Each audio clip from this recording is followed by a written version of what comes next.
मंडळी, स्वागत आहे तुमचं आपल्या एका नवीन ब्लॉगमध्ये. तर आजचा दौरा एकदम मोठा आहे आणि खास आहे. आपण आज चाललो आहे कोकणामध्ये. कोकणात चालला आहे वाघ, आणि ते पण सगळ्यांना फाट्यावर मारू. कारण की सकाळी थोडं जरा आपली कॉर्पोरेट लाईफ आहे, आपण जॉब वगैरे करतो, तर तुम्हाला सर्वांना माहीतच असेल काय असं ते. तर तसंच थोडं पॉलिटिक्स वगैरे काय काय होतं, तर ते पण आपण सगळं जुगारून चाललो आहे. तर फक्त एवढंच आहे की आपण स्ट्रगल करत चाललो आहे.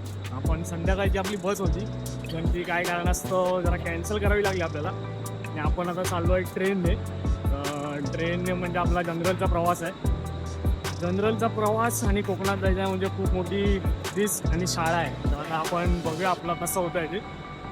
आपण 9:54ची मडगाव आपले काय बोलतात ते मँगलोर एक्सप्रेस आहे, आणि त्याच्यानंतर कोकण कन्या आणि तुतारी आहे. ह्याच्या तिघांमध्ये आपल्याला कोणत्याच्यात बसायला भेटतं ते बघूया. बसायला तर भेटणार नाही, पण बघूया काहीतरी जुगाड करूया, आणि जुगाड करूनच कोकणात जाण्याची मजा आहे. तर आता आपण जाऊया डायरेक्ट कोकणात. तर मँगलोर एक्सप्रेस आपली 12 नंबरला लागली आहे. आता जाऊया आपण 12 नंबरला. आली तर नसेल, 54ची आहे, 9:54ची. तर आता आपण बघूया. भाई तुम्हाला गर्दी दाखवतो. हा काय जनरलची गर्दी. आता आपल्याला काहीतरी जुगाड करावाच लागणार आहे. तर गर्दी बघा.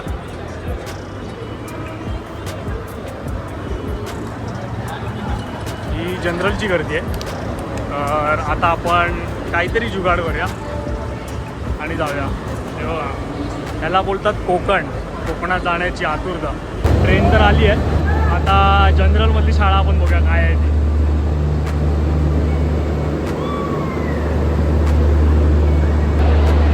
गर्दी बघा फक्त.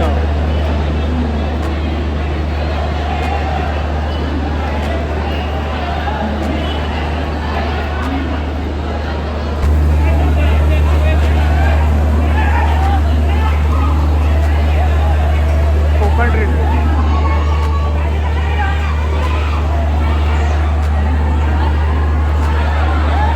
काय म्हणतो, एवढी कोकण रेल्वेला गर्दी असते आपल्या प्रशासनाला माहिती आहे, तरी गाड्या मोजक्याच का सोडतात. एवढी पूर्ण गर्दी आहे, म्हणजे आतमध्ये जागा नाही शिरायला. लाईन एवढी लावून सुद्धा हे सगळं चाललंय. तर गाड्या अजून सोडल्या पाहिजे होत्या असं मला तरी वाटतं, आणि प्रत्येक कोकणकर वासियाला वाटतं की गाड्या सोडल्या पाहिजे होत्या. पण काय करणार, शेवटी कोकण रेल्वे ती कोकण रेल्वे अशीच राहणार आपली. ही सिच्युएशन गणपतीला पण असते, मे महिन्यात पण असते, आणि 12ही महिने अशी सिच्युएशन असते. तर आता आपण बघूया आपल्याला काय जुगाड करता येत होते. आपण जाऊया, बघूया. मस्तपैकी जाऊन स्लीपरमध्ये जातो. तिकीट तर काढलेली नाही आहे, अशी पण फाईन भरायचीच आहे. इथे एवढी मगजमारी करण्यापेक्षा जाऊया स्लीपरमध्ये.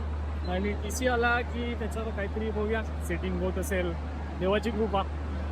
बघू, चला जाऊया स्लीपरमध्ये. मंडळी, फायनली जुगाड तर झाला आहे. टी सी बरोबर थोडं 10-15 मिनटाचं कन्व्हर्सेशन करून एक जागा होती ती मिळाली आहे. तर आता जाऊया आपण कोकणात. तर शुभ सकाळ मंडळी. फायनली आपण कोकणात आलो आहे, आणि त्या मँगलोरवाल्यांनी श्वास सोडला असेल की बाबा उतरले एकदाचे. एवढी गर्दी होती, तरी आपलं नशीब चांगलं म्हणून आपल्याला बसायला मिळालं. तर आता आपण जाऊया आपल्या घरी. चला.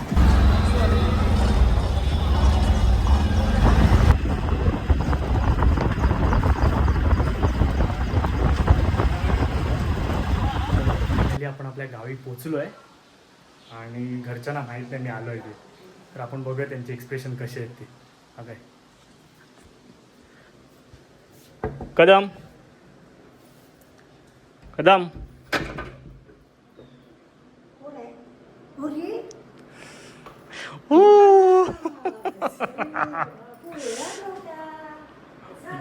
यस, फायनली आलोय आपण.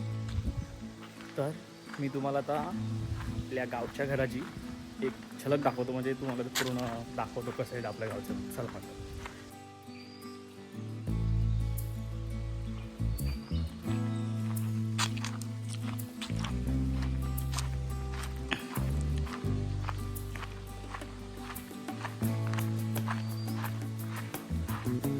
तर हे आपलं छोटंसं गावचं घर आहे.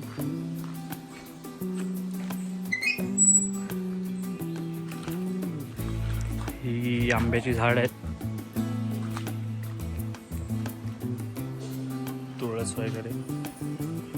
काजू फणस आहे.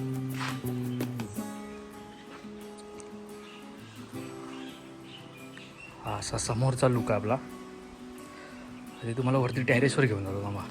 कपडे वगैरे सुकत घातले असतील, इग्नोर करो गाईज.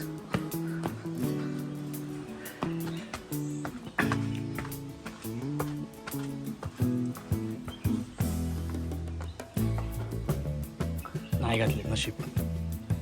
आणि हा वरचा पॅसेज आपला.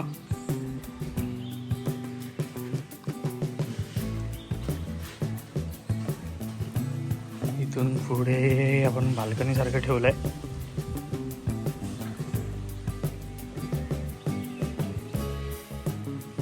मोठी आंबे झाडं वगैरे.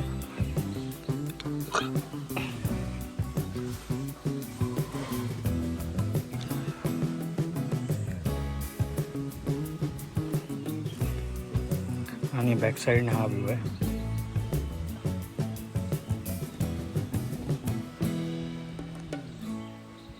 तर इथपर्यंत आहे आपलं. आणि हा मागे दिसतोय तो पूजेचा पार आहे, म्हणजे पूजा वगैरे होते ते. पुढच्या ब्लॉगमध्ये तुम्हाला समजेलच आपल्या वाडीची पूजा कशी असते ती. तर आता आपण जाऊया खाली. चला खालचा घर दाखवतो. तर तुम्हाला आता आतली रूम दाखवतो. हा आपला पूर्ण हॉल आहे. टी व्ही वगैरे सगळं पॉईंट वगैरे काढून ठेवले आहेत. सेटअप करायचा बाकी आहे. त्याच्यानंतर हा गणपतीचा रूम आहे.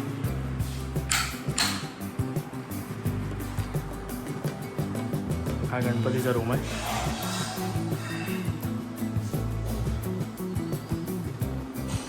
गणपतीच्या रूममधून बाहेर गेल्यावर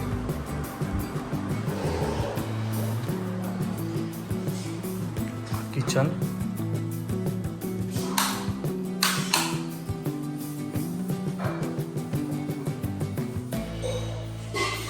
आणि त्याच्यानंतर ही अशी एक छोटीशी रूम आहे, छोटीशी.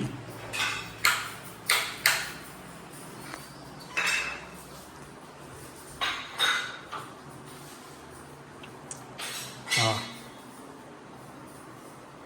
आणि मग हा तर हा बाहेरचा पॅसेज आहे. काही सर्व बाथरूम वगैरे. आणि ही आपली चूल.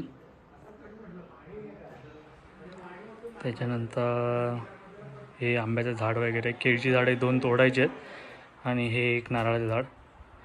अजून साफसफाई करायची बाकी आहे सगळी, कारण की आत्ताच घर केलं गेल्या वर्षी. हे सगळं प्लेन करून इथे बाकीची झाडं लावायची आहेत. तर कसं वाटलं माझं घर, आपलं घर, ते नक्की सांगा. चला. काय हो जयलास? काय जयलास? अच्छा. तर आपलं घर कसं वाटलं तुम्ही नक्की कमेंटमध्ये सांगा. आणि या कधीतरी आपल्या गावाला मजा करू. चला.